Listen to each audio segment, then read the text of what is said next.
Thank you all. Thank you all so much. I was curious as to what the music was going to be this time. I am a person who is auditorially inspired. So thank you so much, Rebecca, for such a thoughtful introduction, and just for being a great partner as the chair of the board of Emily's List. I couldn't ask for better. To the members of the board of Emily's List, Sarah, Maria, Maya, Yolanda, I won't go and get myself in trouble for trying to name everybody. Ellen, it is an honor to be at your service, to have earned your trust, to be selected as this organization's president, and so thank you all. To our members of the board who are watching online, I know you are watching because you've been texting me all day, so thank you as well. To all of our candidates, past and current, even our future candidates, thank you all for your dedicated leadership. It is your success that is the story of success for Emily's List. Before I get started with my remarks, I do want to take a moment to honor the men and women of Unite Here Local 25. The members here at the Omni Showroom, the servers, the cleaners, the parking attendants, the security officers, all of them have worked so hard to make this event possible. They have truly been frontline workers. Thank you all so much. And importantly, I want to take a minute to introduce to the Emily's List community, my family. My partner, Naniki Lee. She has been my partner for 17 years. She is an amazing leader herself. She is a better organizer than I am, and she is a strong fighter for workers' rights. Thank you. I am sure the charm has already worn off on all of you, but I also want to introduce you to our daughter, Nyla.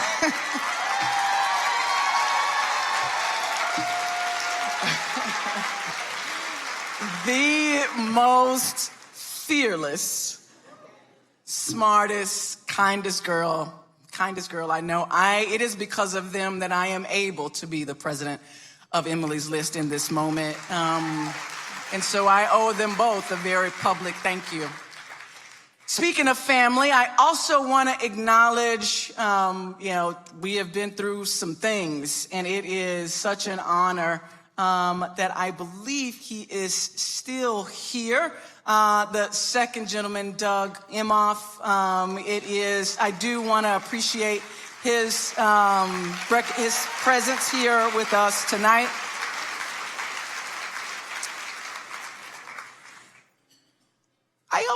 You saw these ladies in several videos, but I hope you will join me in the acknowledgement of two phenomenal women on whose shoulders we stand as we celebrate the candidates of this organization. Please join me in recognizing Ellen Malcolm, whose courage and righteous indignation founded this incredible resource for women.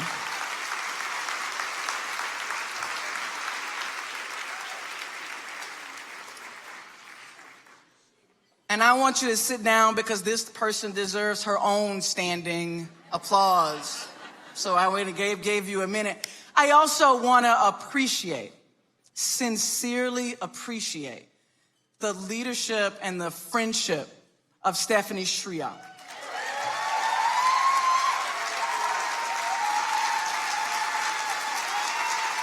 whose relentless determination and drive grew this organization beyond imagination.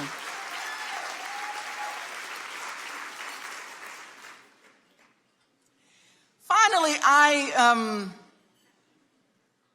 it's a little thing that I do, but I want to make sure that we all take a moment to recognize a very special table, a table of VIPs that we have here tonight. This is very exciting because it really is a picture, a window into our future leadership.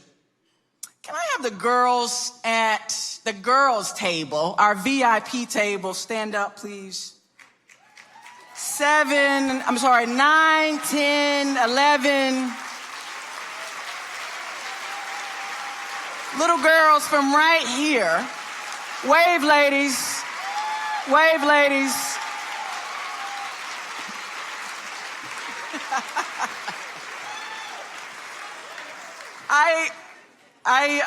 It's become a little thing that I do to recognize the young leaders in the few in-person opportunities that we've had to meet so far.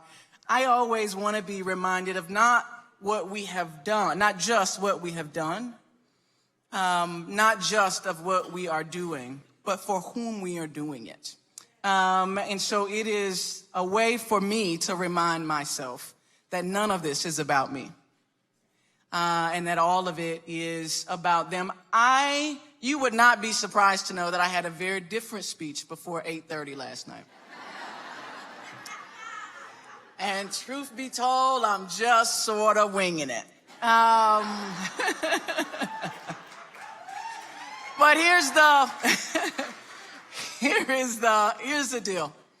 The fact that the draft decision of the Supreme Court confirmed what we already knew as the plan of the Republican Party for the last 40 years didn't surprise us. But it does show us once again the absolute disrespect for the will of the American people, and for that, we must make them pay.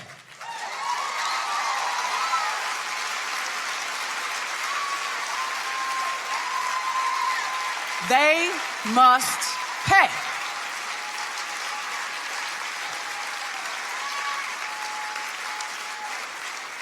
To do that, Emily's List, I wanted to remind us tonight that Emily's List really was built, Ellen, to do hard things. You built it that way.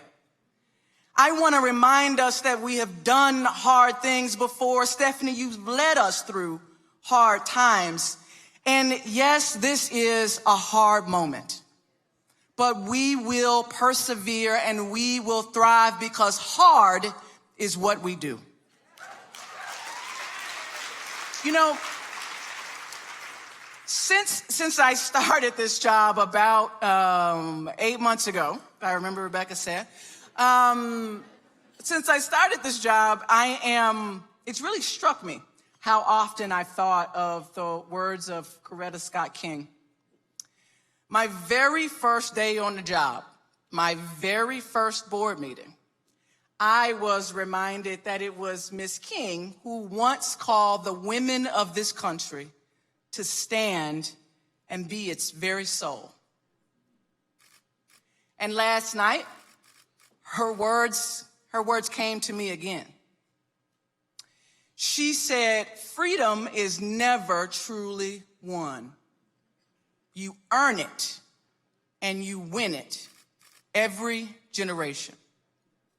Now, I know we all wish the next line in her statement was that, trust me, it gets easier every time.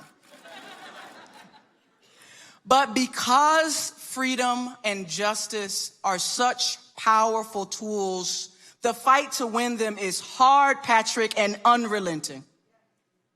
Every single time.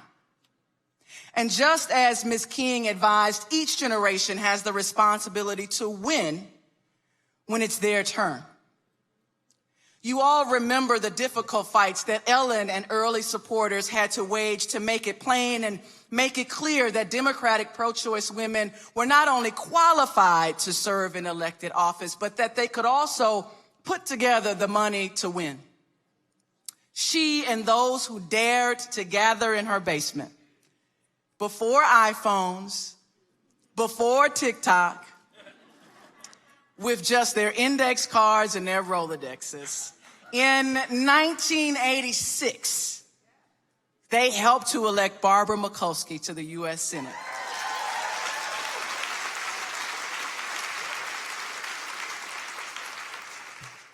Thanks to her victory, Senator Mikulski was in the room when it happened and was able to champion the Lilly Ledbetter Fair Pay Act. Thanks to her victory, she was in the room and able to amend the Affordable Care Act to guarantee annual health screenings for all women. Thanks to her victory, she was in the room as the Democratic pro-choice woman able to co-sponsor and champion Don't Ask, Don't Tell. Because Emily's List, it matters when we're in the room. And we're only in the room when we run and when we win. In 2010, when Stephanie started her tenure at Emily's List, it didn't get any easier. Democrats lost control of the House of Representatives, lost 7 seats in the Senate and 6 governors' mansions across the country. And Republicans were elected to 660 state legislative seats around the country. But this community didn't sit on the sidelines or throw in the towel. You gave your money. You got your friends to give money. And by 2012, we're able to grow the membership of this organization, expand its resources, and deepen the impact of Emily's List to record levels. It's that resilience, that demonstrated effort that helped to elect Representative Terry Sewell to be Alabama's first black woman to serve in the House of Representatives.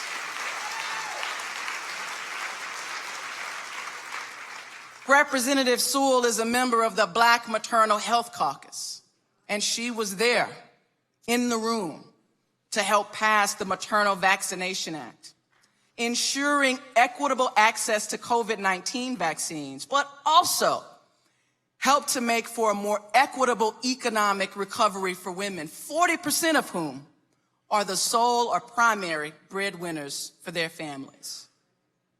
And thanks to her victory, she was in the room when it happened and was able to introduce the John R. Lewis Voting Rights Advancement Act that passed the House.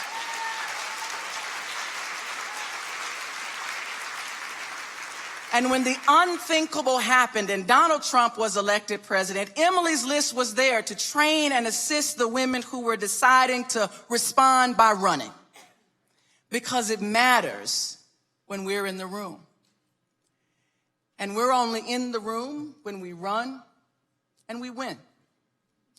Today, as we sit here, the Susan B. Anthony List and the Republican Party announced their plans for a national ban on abortion access in the Washington Post.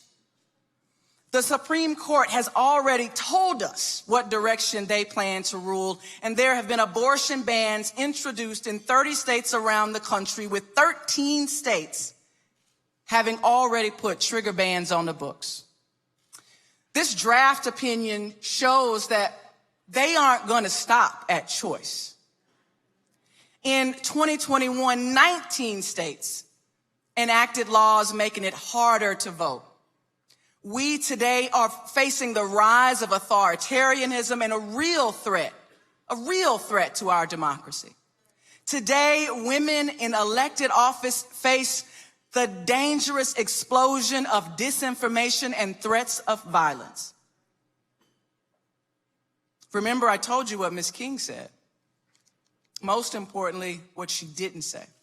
She didn't say that winning freedom would get any easier. Today, I'm only the 3rd president in the history of this great organization.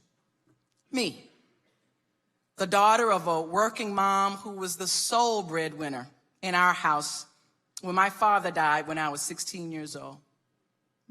Me, a small town Mississippi girl who graduated from the Jackson State University.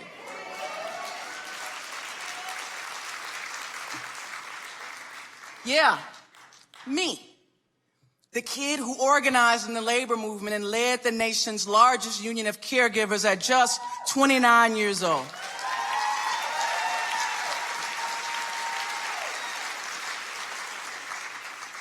Me, the black girl who dared to believe that she could lead the biggest union in the biggest state amongst all the men and lead the fight to raise the minimum wage for 6 million Californians.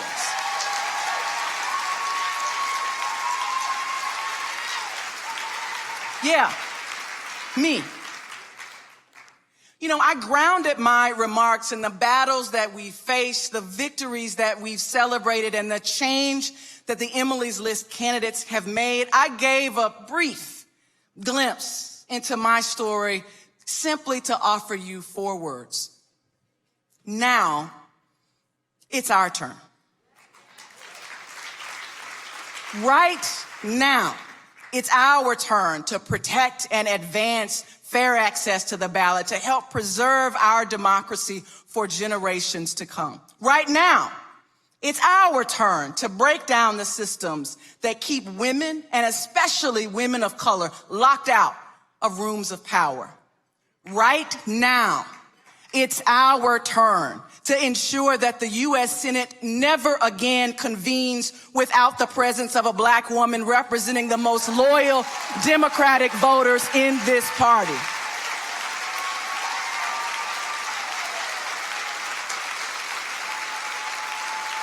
Right now,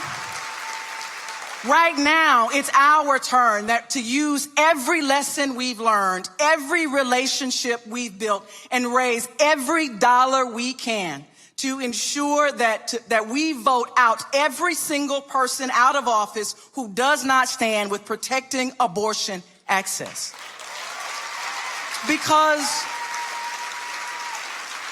Because we know that protecting abortion access, it means freedom. Freedom for every woman to choose her own destiny.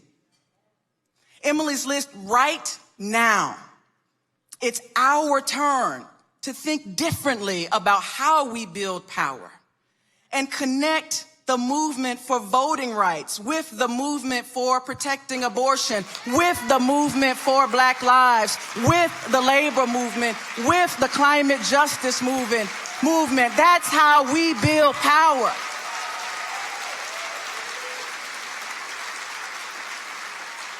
And right now, it's our turn to expand, not contract, the number of Democratic pro-choice women in elected office at every level of government, because it matters when we're in the room.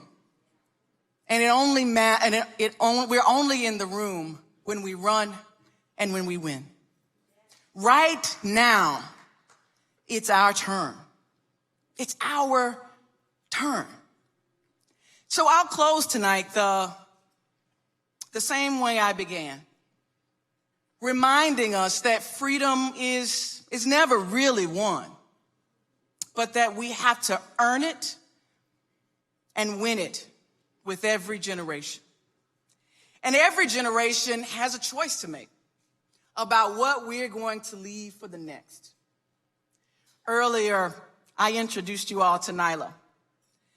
She's in the 1st grade. And every Friday, I try my darndest to pick her up from school, just so we can hang out and I can hear about all of the 1st grade happenings and cool things, the dreams of the 1st grade class.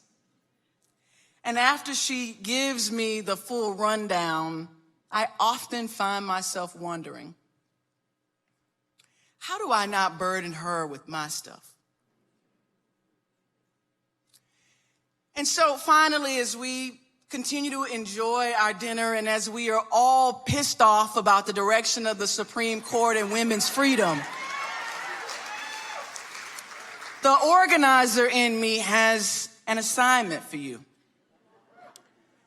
I would ask that at your tables, you talk not about my first grader, but about the 4,048,000 of them in public and private schools all over this country. Talk about America's first graders. They will be one of the most diverse classes of first graders in U.S. history. And they're going to be voting in their first election exactly 10 years from now. Dangerous. But here's the question. Here is the question. Will they have to elect the first black woman governor in the United States, or will we do that with Stacey Abrams?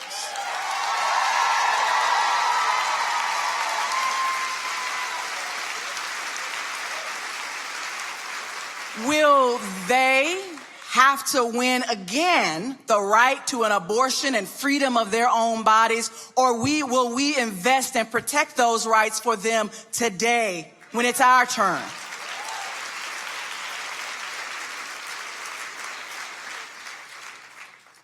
Will they still be working to defeat the last anti-choice Democratic man in Congress, or will we do that now and send Jessica Cisneros to Washington, D.C.?